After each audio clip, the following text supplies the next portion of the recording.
1 billion strong, all year long. Prayers to Allah, even in Hong Kong. Can never be wrong if you read the Quran, cause it's never been changed since day one.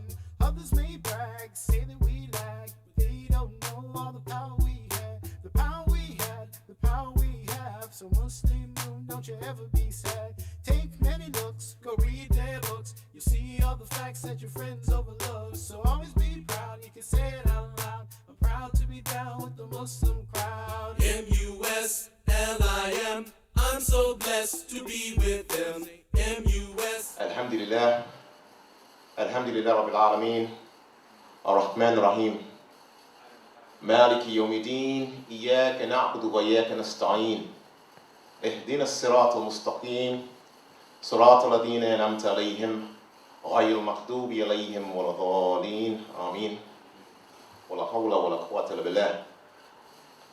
Assalamu alaikum wa rahmatullahi wa barakatuh.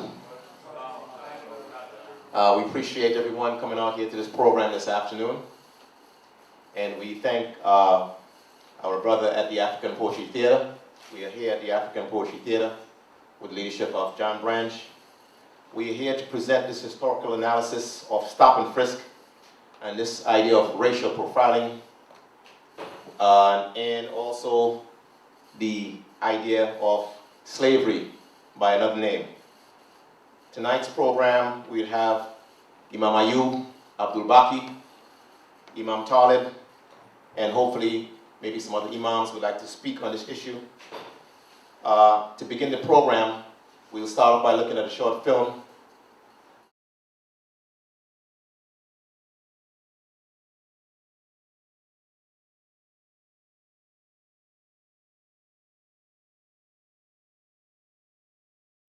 In the days leading up to the 10th anniversary of the 9/11 terror attacks, many Muslims who make their home in New York City felt under siege, especially with the many responses and demonstrations regarding the so-called Ground Zero Mosque.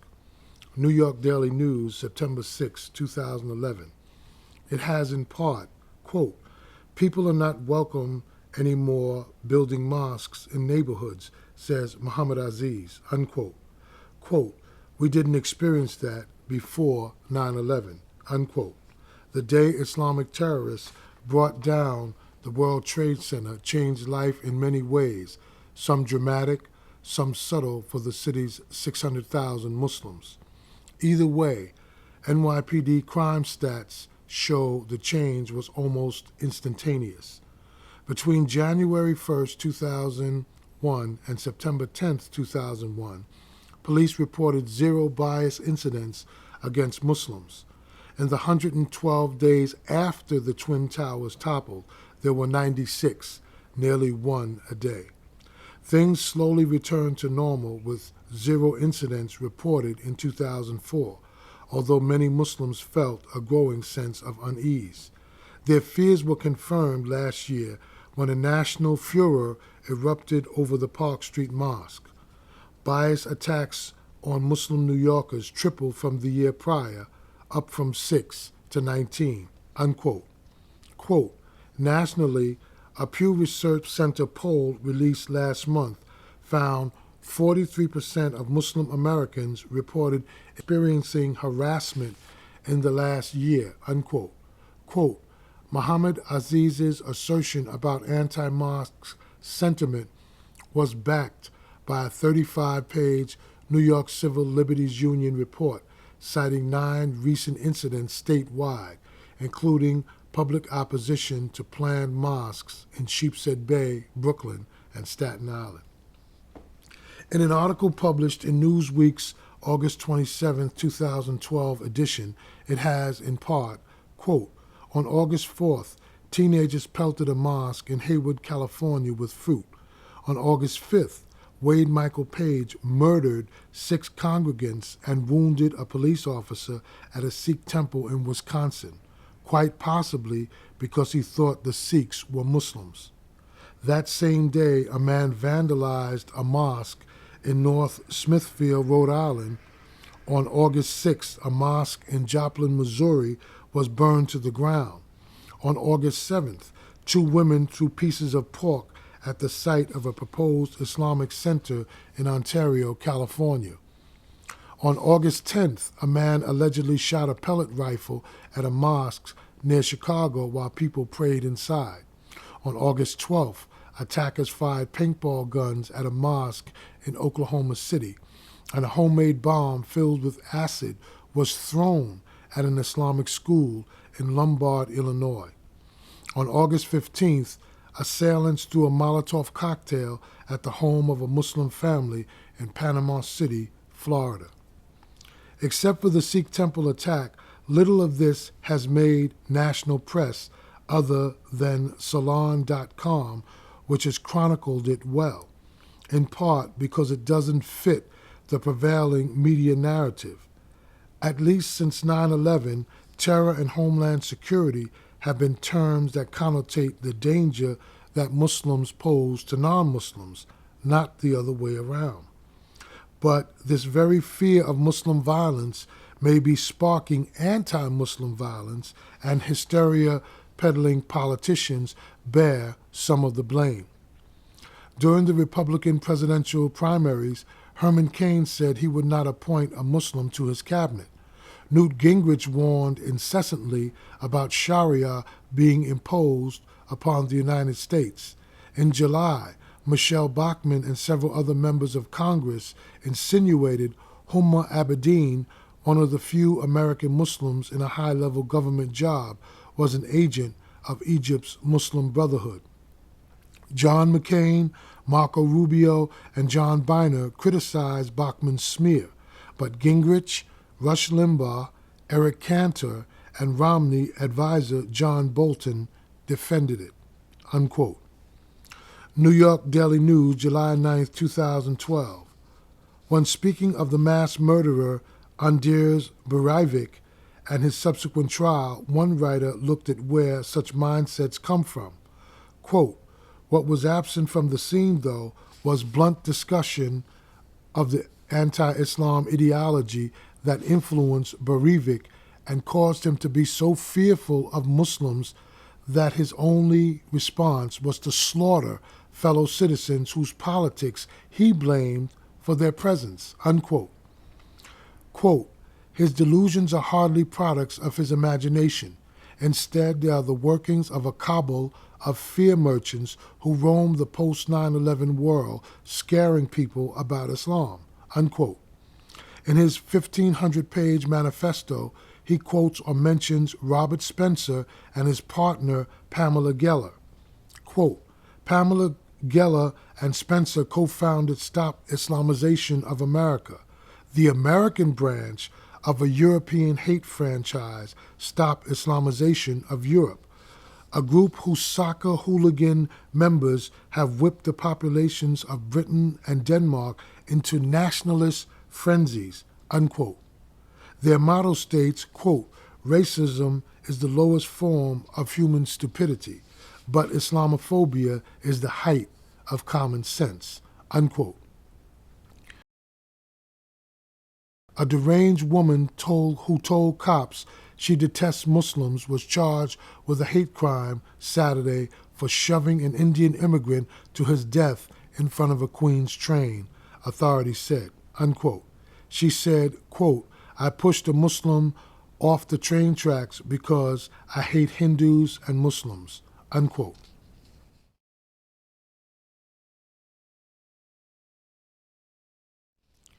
As far back as 2001, the NYPD has been spying on Muslims in both New York and New Jersey. New York Newsday, July 26, 2012. It has, in part, quote, "Since 9/11, the NYPD has monitored the activities of Muslims in New York and far beyond. Detectives infiltrated mosques, eavesdropped in cafes, and kept tabs on Muslim student groups, including at Rutgers." Unquote. One of the NYPD's safe houses was in an apartment complex near Rutgers University. The Associated Press broke the story in 2009 after a 911 call was placed to the New Brunswick Police Department about the safe house from the building superintendent. Quote, "After a year-long fight with New Brunswick police released the tape of the 9/11 call and other materials this week, unquote. Quote, the call sent New Brunswick police and the FBI rushing to the apartment complex. None had been told the NYPD was in town, unquote.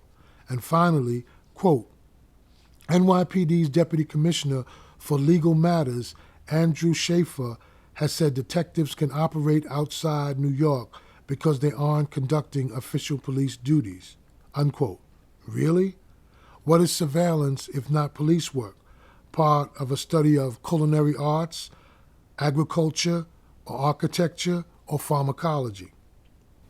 New York Newsday, March 6, 2012, quote, New Jersey Muslim leaders joined with other religious officials yesterday to demand reassurance from authorities that no one is being spied on because of his or her faith, as call for a federal inquiry into NYPD's surveillance activities grew, and the U.S. Attorney General said he was reviewing the matter, unquote.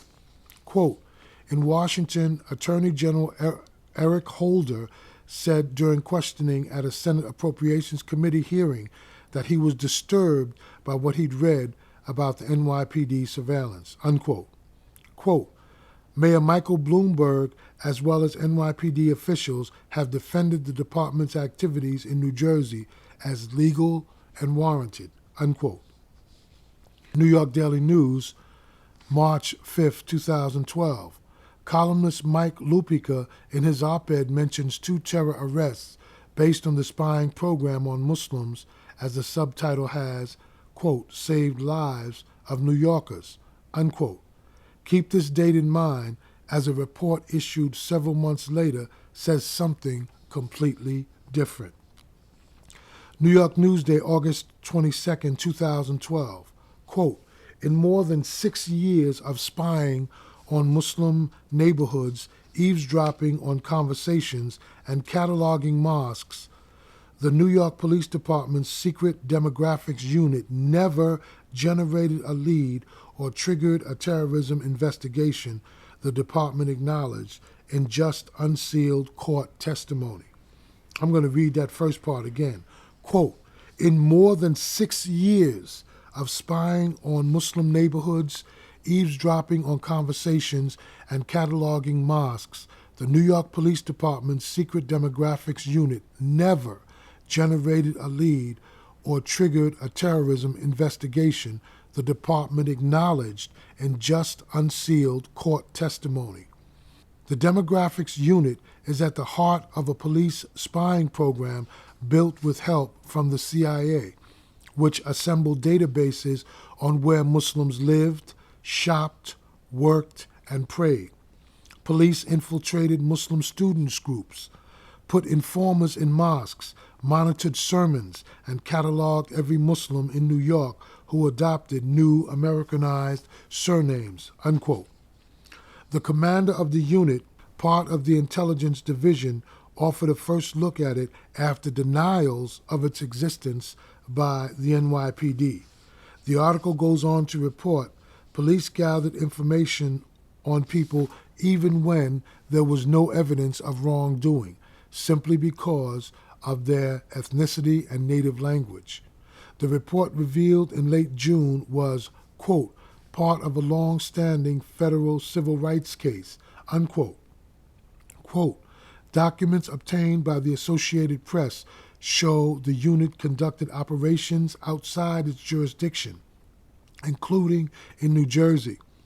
The FBI there said those operations damaged its partnerships and jeopardized national security, unquote. In response to the spying program, some Muslim leaders wrote a letter expressing their discontent and boycotted Mayor Bloomberg's annual interfaith breakfast. As if adding insult to injury, in January of 2012, another news story of a documentary on Muslims shown to NYPD police officers came to light. It was said to have had statements from Commissioner Ray Kelly and others and was for a time part of police training. When the story broke, there were calls for Commissioner Kelly to resign by several Muslim groups. New York Newsday, January 28, 2012, quote, NYPD Commissioner Ray Kelly said Friday that he wouldn't resign in the face of a demand from some Muslims angered that cops had been shown the documentary The Third Jihad, a film that Kelly has denounced as inflammatory. A group of Muslim leaders saying the film encourages Americans to be suspicious of all Muslims on Wednesday called for the resignation of Kelly and his spokesman, Paul Brown, unquote. Commissioner Kelly previously had acknowledged his participation was a mistake and apologized for the film's showing by an NYPD sergeant.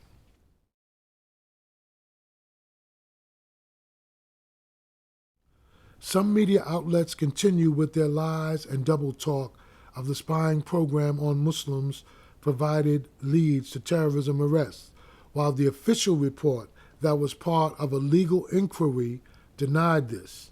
It is also interesting to see how one city official was given a free pass for a minor indiscretion, being part of an inflammatory film.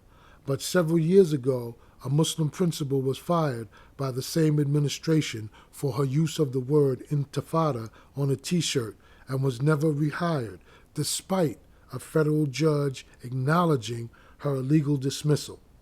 Is this a double standard in our land of freedom and justice for all?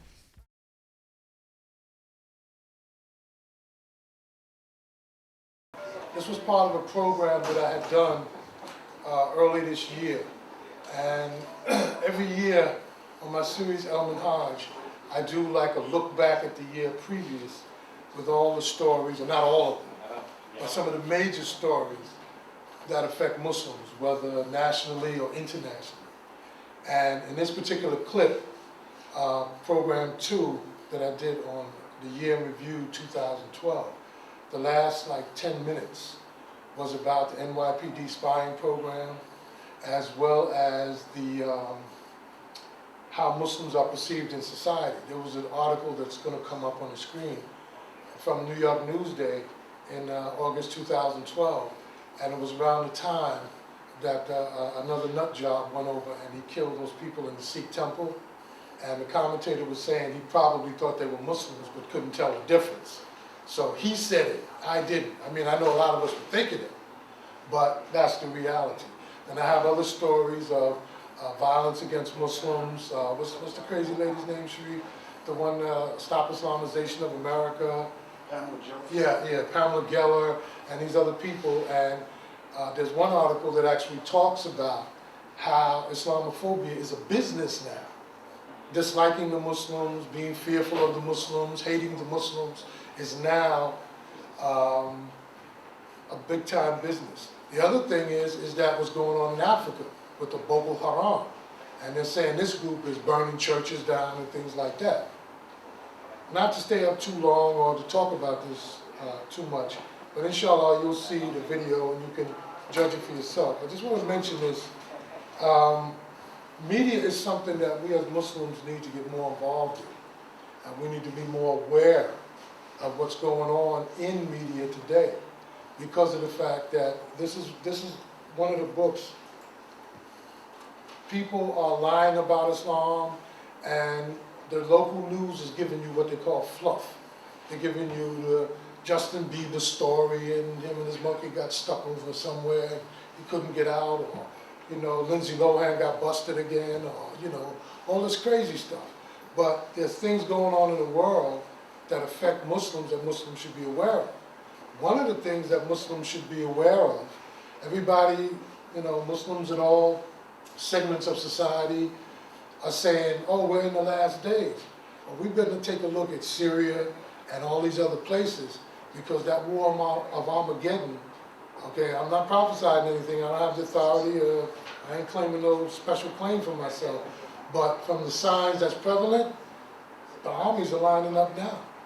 Now, we may see it in our lifetime, and we got a little baby here. They may see it in their lifetime. We got young brothers here. They may see it in their lifetime. We may not see it. But the reality is, it's coming. And how it's going to be played out by the Muslims is taqwa. Taqwa is the only thing we got going. It ain't about the money. It ain't about anything else. I was talking to the school principal, Brother Rafiq, and he was telling me about Dubai. He had taken a trip over to Dubai.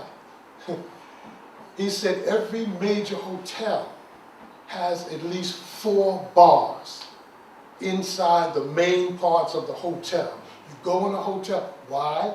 Because they want the European money.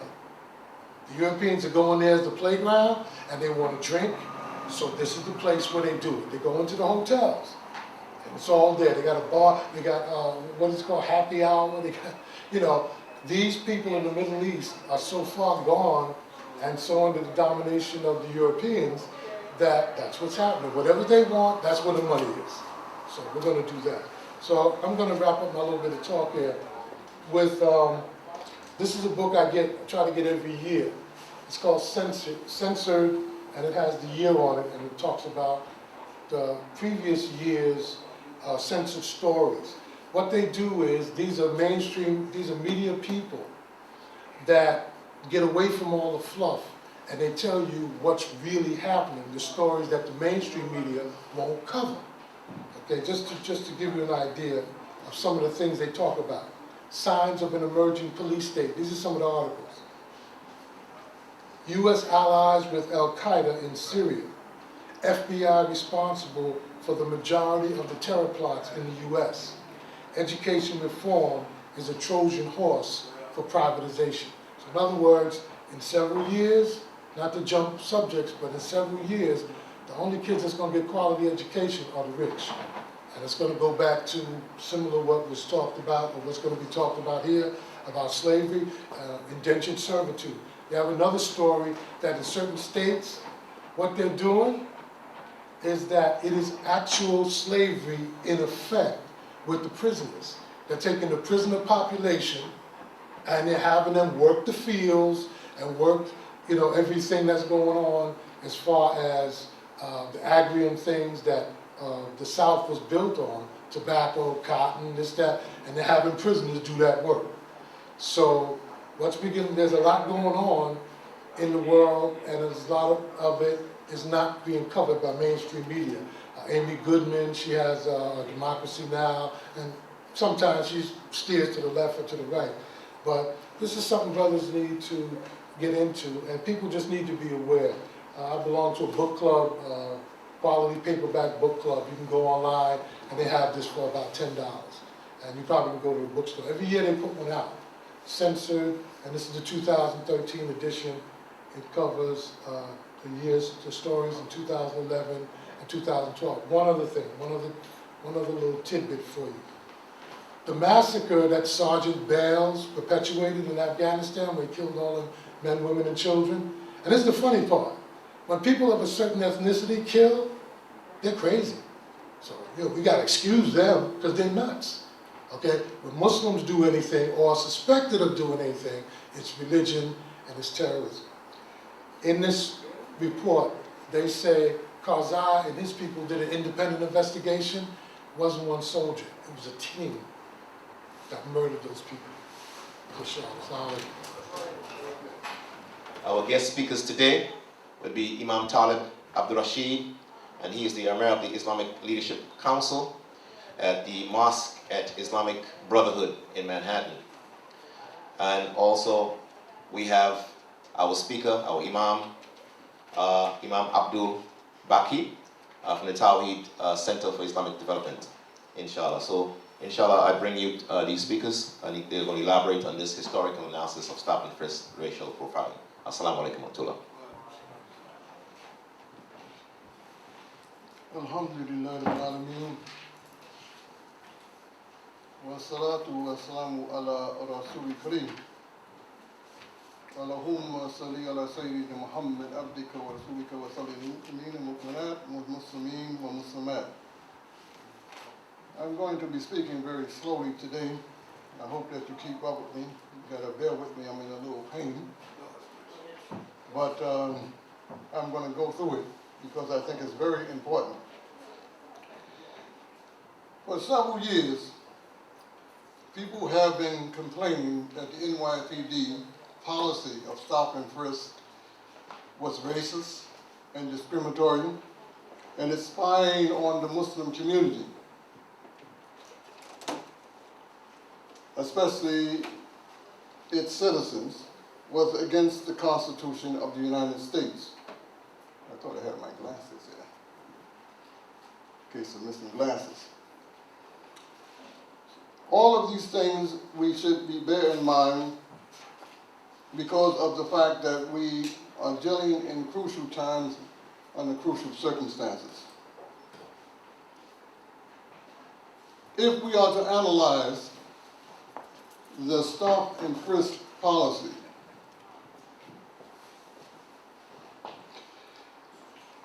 of the NYPD, we can see first and foremost that it is something which is not new, but it's something which has been going on in a historical context in America ever since its inception as a nation. So in order for us to clarify the situation, we have to go back in time. We have to go back to, first and foremost, the Fourth Amendment to the Constitution, which states the rights of the people to be secure in their persons, their houses, their papers, and effects against unreasonable searches and seizures, shall not be violated, and no warrant shall be issued but upon probable cause, supported by the oath or affirmation, and particularly describing the place to be searched and the person or things to be seized. These violations of people's rights is causing great harm to America's reputation as a free and democratic society. But what people fail to realize is that this policy was in effect since the establishment of the founding of this nation. That's right.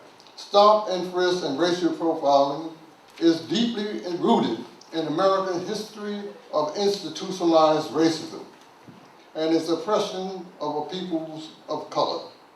Therefore, they should not be expecting anything outside of the norms, but they should be standing up and fighting against this injustice and reject this policy if America is to be a land of freedom, justice, and equality. Let us now analyze both policies in a historical context. To achieve this goal, I have divided or separated them into two parts. First part, stop and frisk, and the second part, racial profiling throughout America's history. 1 billion strong, all year long. Prayers to Allah, even in Hong Kong. Can never be wrong if you read the Quran, cause it's never been changed since day one. Others may brag, say that we lag, but they don't know all the power we had. The power we had, the power we have. So Muslim moon, don't you ever be sad. Take many looks, go read their books. You see all the facts that your friends overlook. So always be proud, you can say it out loud. I'm proud to be down with the Muslim crowd.